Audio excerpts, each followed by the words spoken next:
Okay, I'm gonna show you how I make key fobs. So the first thing you're gonna need are 2 different colors of scraps. You need your key fob hardware, which is gonna be 2 different pieces. And you're gonna need Peltex 72F, which is a very stiff. It comes in a roll, you can get it by the yard. And it's very stiff, and we're gonna cut this down. These pliers that come with the rubber on the ends, I started making key fobs originally without them, and I would use a pair of pliers and I would just wrap like some fabric or something, because when you go to squeeze it shut, the teeth on the pliers will sometimes leave indentations on this smooth part of the hardware. So you have to have something that softens it. The only problem when you do that is sometimes when you have a rag wrapped around this, it's like hard to actually see your hardware around that. It's doable. It's just a little bit harder. These I think are about $10. So if you think you're gonna be making more than like 1 or 2 key fobs, I would definitely get them. The last thing I use is this Dritz Fray check. I like to put it just on the ends of my key fobs. I just feel like it keeps especially if you're using like a linen or a fabric that tends to fray. Those are the 5 things you're gonna need to get started. Okay, so to cut your Peltex, it tends to curl in, so I flip it over and we're gonna cut it at 11.5 inches long. I'm gonna cut it this way because I'm gonna make a whole bunch. Now, if you're just cutting one, you could do a thin strip and just cut it at 1 1/4, but since I'm gonna make a whole bunch, I'm gonna cut them the length and then I'll subcut them into smaller pieces.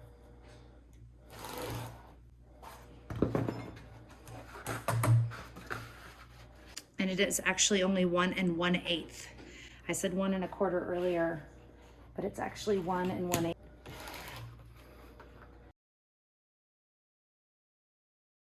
Okay, so when I am cutting with scraps, it's obviously more efficient if you can cut a couple at a time. So I'm just gonna lay some straight edges together. I'm overlapping on this end a little bit so I can make a straight line there, but I'm gonna cut it at 11.5. Okay, so the first thing you have to do is you decide this is gonna be my outside fabric and this is gonna be my inside fabric. So on your outside fabric, you're gonna flip it over so the wrong side is up. I like to lay it with the curve down. I just think it's easier than it curling up. So I'm gonna lay it with the curve down.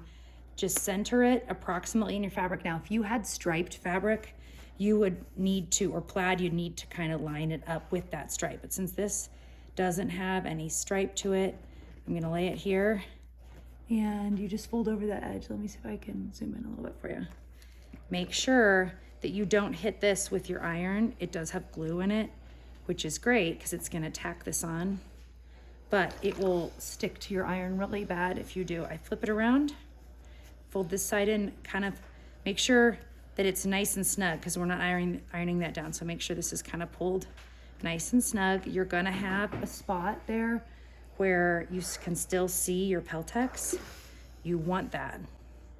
Okay, so I'm gonna pull it in.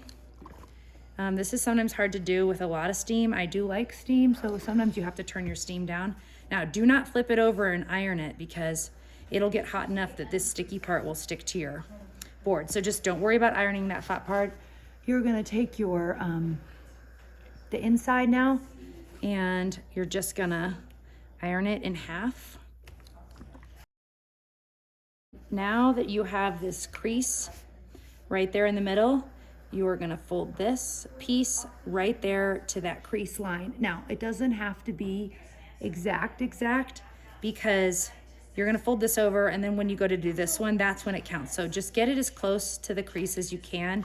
It's kind of a guide for you. Okay, so now we have this folded edge, and then this is gonna be the guide. This folded edge is gonna be the guide for this one. So you want to make sure when you fold this in, that those 2 pieces meet right in the middle, just like this.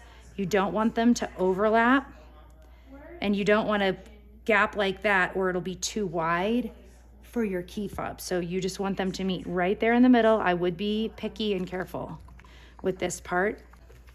A really nice fold right there. Because if you have gotten it to where it folds down really nicely together,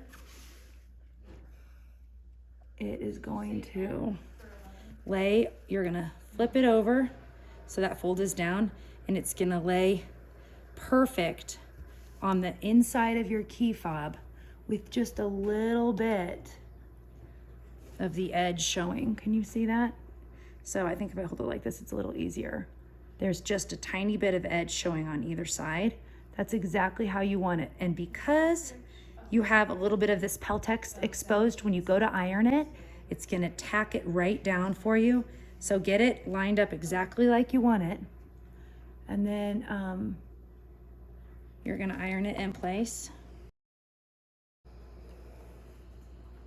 And then now, without shifting, you're gonna flip it over and then you're gonna iron this. I can feel that this is a little bit bumpy still. That's because those glue beads haven't melted. So I'm just gonna give it a couple seconds on this side, a little bit of steam.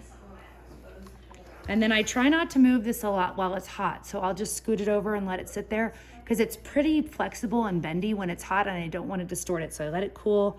If I have a couple more to iron, I'll do that. And then we'll take this to the machine.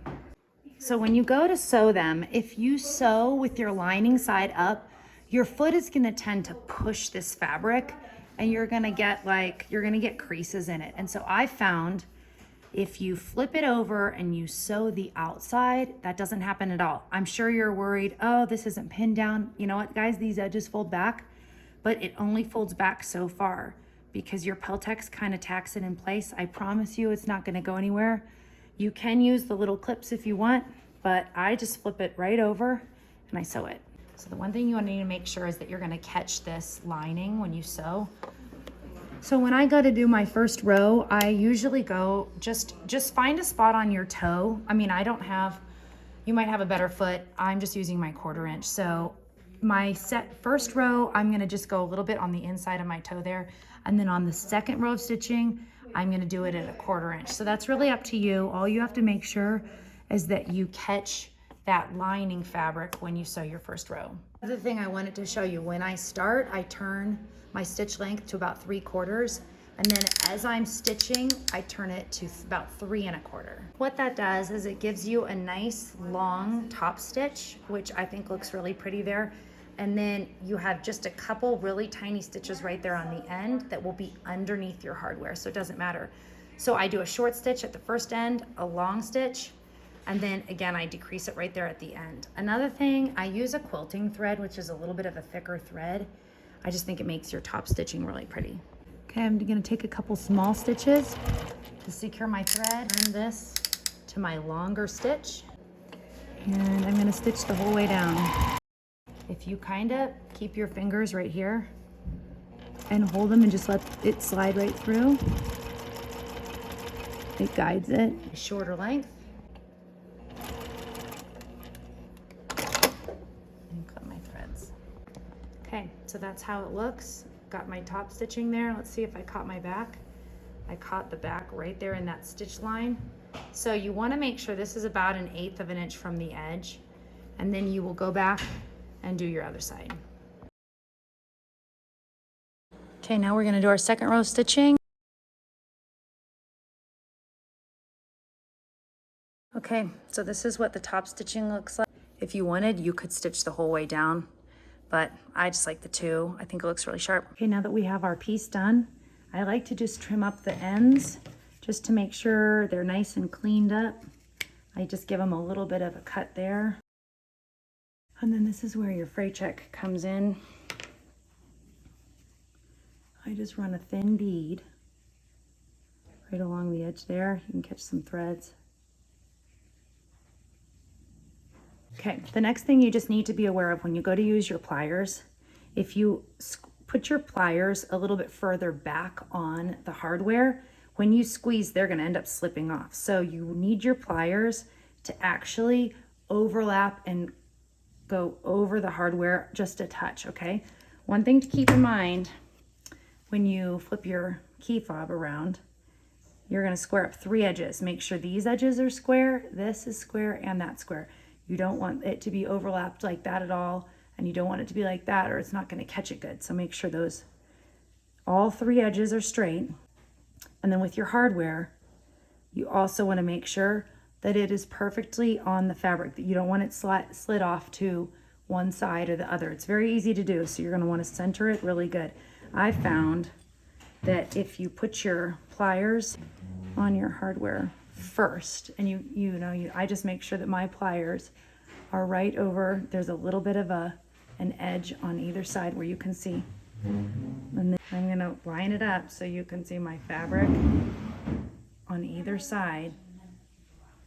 And I'm gonna give it a gentle squeeze. So this locked it in place because these little teeth are gonna grab the fabric. However, I like to just make sure it's extra secured. So I put my pliers over the right side and I give it a good squeeze, over the left side and I give it a good squeeze. And there you have it, you're done. All you have to do is add your little round glue. I just stick my fingernail right there and I stick it in like that. Can you see that? And then I turn it and thread it through, and there you have it. Super easy.